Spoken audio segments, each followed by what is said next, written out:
Knowledge Park, the creative school for quality and innovative education. अब admission होगा सिर्फ ₹1 में. आज ही विजिट. आपके बच्चे के सही फ्यूचर के लिए Noble public school smart learning का नया अंदाज. Admissions are open. ನಾವೆಲ್ಲ ನಮ್ಮ ಸರ್ಕಾರದ ಪ್ರತಿನಿಧಿಗಳು ನಾವೆಲ್ಲ ನಾನು ಡಾಕ್ಟರ್ ಪರಮೇಶ್ವರ್ ಅವರು, ಖಂಡ್ರೆ ಸಾಹೇಬರು ಮತ್ತು ಶ್ಯಾಮ್ ಪ್ರಕಾಶ್ ಪಾಟೀಲ್ ಅವರು ನಾವೆಲ್ಲ ಸೇರಿ ಶಾಸಕರೆಲ್ಲ ಸೇರಿ ಈ ಐತಿಹಾಸಿಕವಾದಂಥ ಅನುಭವ ಮಂಟಪಕ್ಕೆ ಬಂದು ಬಸವಣ್ಣನ ನಾಡಿಗೆ ಬಂದು ಅಲ್ಲಿಂದ ಅವರ ಆಚಾರ ವಿಚಾರವನ್ನು ನಾವೆಲ್ಲ ಇಡೀ ರಾಜ್ಯ ಒಪ್ಪಿದೆ.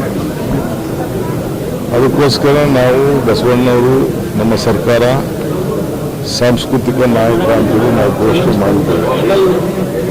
ನಾಡಿನ ಮುಖ್ಯಮಂತ್ರಿಯಾಗಿ ನನಗೆ ನಮ್ಮ ಪಕ್ಷ ಜವಾಬ್ದಾರಿ ಕೊಟ್ಟ ಮೇಲೆ ನನ್ನ ಪ್ರವಾಸವನ್ನು ಈ ಅನುಭವ ಮಂಟಪದಿಂದ ಪ್ರಾರಂಭ ಮಾಡಿದೆ. ಇಲ್ಲಿ ಬಂದು ಇಲ್ಲಿ ಎಲ್ಲ ಧರ್ಮದ ವೃತ್ತಗಳಿಗೆ ಈಗಾಗಲೇ ಭೇಟಿ ಕೊಟ್ಟಿದ್ದೇನೆ. ಹಳೇ ಅನುಭವ ಮಂಟಪ ಮೊದಲಿಂದ ಕೂಡ ಹಿರಿಯರು ಮಾಡಿದ್ರು, ಅದು ಕೂಡ ನಾನು ಭೇಟಿಯನ್ನು ಕೊಟ್ಟಿದ್ದೆ. SKGM dhaba veg and non veg dhaba special mutton thali Hyderabad Mumbai highway national highway 65 Mathala Mod Basavakalyan. ARK Giri silk and sari Jyoti Vidyalaya primary school admissions are open. Teshwar colony Lal Talab Basavakalyan. ಇದನ್ನು ಕೂಡ ಈಗಾಗಲೇ ಸುಮಾರು ಬಹಳ ಚೆನ್ನಾಗಿ ನಡೀತಾ ಇದೆ. ಈಗಾಗಲೇ ನಮ್ಮ ಎಲ್ಲ ಸಹೋದ್ಯೋಗಿಗಳು ನಮ್ಮ ಮಂತ್ರಿಗಳೆಲ್ಲ ಇದನ್ನು ಆದಷ್ಟು ಜಲ್ದಿ ಮುಗಿಸ್ಬೇಕು ಕೆಲಸ ಅಂತೇಳಿ ಹೇಳಿದ್ದಾರೆ. ಯಾವ ಥರದ ಹಣನೂ ಕೊರತೆ ಆಗದ ರೀತಿಯಲ್ಲಿ ಕಾರ್ಯರೂಪವನ್ನು ವಹಿಸಿ ಇದನ್ನು ಆದಷ್ಟು ಜಲ್ದಿ ಇದನ್ನು ಮುಗಿಸುವಂಥ ಕೆಲಸವನ್ನು ನಾವು ಮಾಡ್ತೇವೆ. ಸುಮಾರು 700ಕ್ಕೂ ಹೆಚ್ಚು 742 ಕೋಟಿಗಳನ್ನು ಈಗಾಗಲೇ ಇದಕ್ಕೆ ಕ್ರಿಯಾ ಯೋಜನೆಯನ್ನು ಈಗಾಗಲೇ ಮಾಡಿ ಅಪ್ರೂವ್ ಆಗಿ ಸುಮಾರು 400ಕ್ಕೂ ಹೆಚ್ಚು ಕೋಟಿಯನ್ನು ಈಗಾಗಲೇ 480 ಕೋಟಿಯಷ್ಟು ಈಗಾಗಲೇ ಬಿಡುಗಡೆಯನ್ನು ಕೂಡ ಮಾಡಿದೆ. ಎಷ್ಟೇ ಆದರೂ ಚಿಂತೆ ಇಲ್ಲ, ನಾವು ಇದನ್ನು ಈ ಕೆಲಸ ಇದು Vijay Hospital Center for Cardio and Diabetic 24/7 emergency services available. Opposite Kamla Restaurant near Bus Stand, Baswakalla. Allam Prabhu Paramedic Paramedical and BCA College admissions are open. ಸರ್ಕಾರದ ಕೆಲಸ ನಮ್ಮ ನಾಡುಗಳ ರಾಷ್ಟ್ರಕ್ಕಲ್ಲ ಅಂತಾರಾಷ್ಟ್ರೀಯ ಮಟ್ಟದಲ್ಲೂ ಕೂಡ ಅವರ ಚಿಂತನೆಗಳು ಎಲ್ಲ ಕೂಡ ನಾವೆಲ್ಲ ಅಳವಡಿಸ್ಕೊಳ್ತಾ ಇದ್ದೇವೆ. ಅದಕ್ಕೆ ಇಲ್ಲಿಂದಲೇ ಕೂಡ ನಾವು ನಮ್ಮ ಪ್ರವಾಸವನ್ನು ಕೂಡ ಕೈಗೊಂಡಿದ್ದೇವೆ.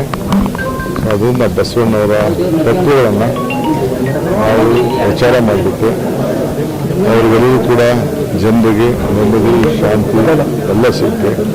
ಈಗ ತಾನೇ ನಾನು ಈ ಅನುಭವ ಮಂಟಪದಲ್ಲಿರುವಂಥ ಜ್ಞಾನ ಮಂದಿರ ಇದೆ, ಆ ಜ್ಞಾನ ಮಂದಿರಕ್ಕೂ ನಾನು ನಮ್ಮ ಪರಮೇಶ್ವರ್ ಅವರು ಶ್ಯಾಮ್ ಪ್ರಕಾಶ್ ಪಾಟೀಲ್ ಎಲ್ಲ ನಾವೆಲ್ಲ ಭೇಟಿ ಕೊಟ್ಟಿದ್ದೆ. ಎಲ್ಲ ಎಕ್ಸ್ಪ್ಲೇನ್ ಮಾಡಿದ್ರು ಯಾವ ರೀತಿ ಪ್ರತಿಯೊಬ್ಬರು ಕೂಡ ಇಲ್ಲಿ ಬಂದು ಶಾಂತಿಲಿ ಕೆಲಸವನ್ನು ಮಾಡಬಹುದು ಅನ್ನೋ ದೃಷ್ಟಿಯಿಂದ. ಸೊ ಮುಂದಕ್ಕೆ ಇದೊಂದು ದೊಡ್ಡ ಪುರಾತನವಾದಂಥ ಒಂದು ಸ್ಥಳ, ಇದೊಂದು ಕಲ್ಚರಲ್ ಸೆಂಟರ್, ಇದೊಂದು ಆಧ್ಯಾತ್ಮಿಕವಾದಂಥ ಕೇಂದ್ರ, ಇದೊಂದು ಪ್ರವಾಸಿ ಕೇಂದ್ರ, ಇವೆಲ್ಲ ಕೂಡ ಆಗ್ತದೆ. ಸೊ ಇದಕ್ಕೆ ಹೆಚ್ಚಿಗೆ ಪ್ರೋತ್ಸಾಹ ಕೊಡುವಂಥ ಕೆಲಸವನ್ನು ನಾವು ಮಾಡ್ತೇವೆ. ಬಹುತೇಕ ಉತ್ತರ ಕರ್ನಾಟಕದಲ್ಲಿ ಸರ್ ಬರ ರೈತರೆಲ್ಲ ಬಹಳ ಸಂಕಷ್ಟದಾಗಿದೆ ಸರ್, ಪರಿಹಾರ ಕೊಡಬೇಕಂತ ಒತ್ತಾಯ ಮಾಡ್ತೇವೆ. ಅದಕ್ಕೆ ನಾವು ಬರಗಾಲ ಘೋಷಣೆ ಮಾಡಬೇಕಂತ ಅದಕ್ಕೆ ನಾವೆಲ್ಲ ಬಂದಿದ್ದೇವೆ. ನಾಳೆ ಮೀಟಿಂಗು ಒಂದೇ ದಿನಕ್ಕೆ ಘೋಷಣೆ ಮಾಡೋಕ್ಕಾಗಲ್ಲ. ಕಣ್ಣಲ್ಲಿ ನೋಡಬೇಕು, ಕಿವಿಲಿ ಕೇಳಬೇಕು, ಜನರ ಅಭಿಪ್ರಾಯ ಪಡಿಬೇಕು, ಸರ್ವೆ ಮಾಡಬೇಕು, ಮಾಹಿತಿ ತಿಳಿಬೇಕು. ಇನ್ನು ಏನೇನಾಗಿದೆ ಇನ್ನು ಅದಕ್ಕೆಲ್ಲ ಕಾಲ. ಪ್ರವಾಸ ಸ್ಟಾರ್ಟ್ ಮಾಡಿದ್ದೀರಿ, ಸರ್ ಬರದ ಪ್ರವಾಸ ಸರ್ ಇದು. ನೀವೇನು ಜಾಸ್ತಿ ಮಾತಾಡಿದ್ರೆ ನಾನು ಮಾತಾಡಬೇಕು, ಇರಿ ನಾನು ಮಾತಾಡೋಕೆ ಆದಷ್ಟು ಜಲ್ದಿ ಮಾಡ್ತದೆ. ಇನ್ನೊಂದು ಘೋಷಣೆ ಮಾಡಬೇಕಾದ್ರೆ ಬೆಂಗಳೂರು ನಗರದಲ್ಲಿ ಈಗಾಗಲೇ ನಾವು ರಸ್ತೆಗಳ ಬದಿಗಳಲ್ಲಿ ಬೀದಿ ವ್ಯಾಪಾರಿಗಳನ್ನ ತೆರವು ಮಾಡ್ತಾ ಇದ್ದೇವೆ. ಆದರೆ ಯಾರು ಕೂಡ ಬಡವರು ಗಾಬರಿ ಪಡಬೇಕಾದಿಲ್ಲ. ನಿಮಗೆಲ್ಲ ಆಲ್ಟರ್ನೇಟಿವ್ ವ್ಯವಸ್ಥೆನ ಪಕ್ಕದ ಸೈಡ್ ರೋಡ್ಗಳಲ್ಲಿ ನಾವು ಮಾಡಿಕೊಡ್ತೇವೆ. ಮತ್ತು ಈಗಾಗಲೇ ಯಾರ್ಯಾರು ರಿಜಿಸ್ಟ್ರೇಷನ್ ಮಾಡ್ಕೊಂಡಿದ್ದೀರಿ ಅವ್ರಿಗೆಲ್ಲ ತಳ್ಳೋಗಿ ವಾಹನ ಕೂಡ ಒದಗಿಸ್ಕೊಡ್ತೇವೆ. ಸೊ ಬಡವರು ಯಾವ ಗಾಬರಿ ಮಾಡ್ಕೊಬೇಕಾದಿಲ್ಲ, ಮಾಡಿ ಅನ್ನೋದನ್ನು ಕೂಡ ಈ ಬಸವ ಮಂಟಪದಲ್ಲಿ, ಅನುಭವ ಮಂಟಪದಲ್ಲಿ ತಮಗೆ ಸಂದೇಶವನ್ನು ಕೊಡ್ತಾ ಇದ್ದಾರೆ.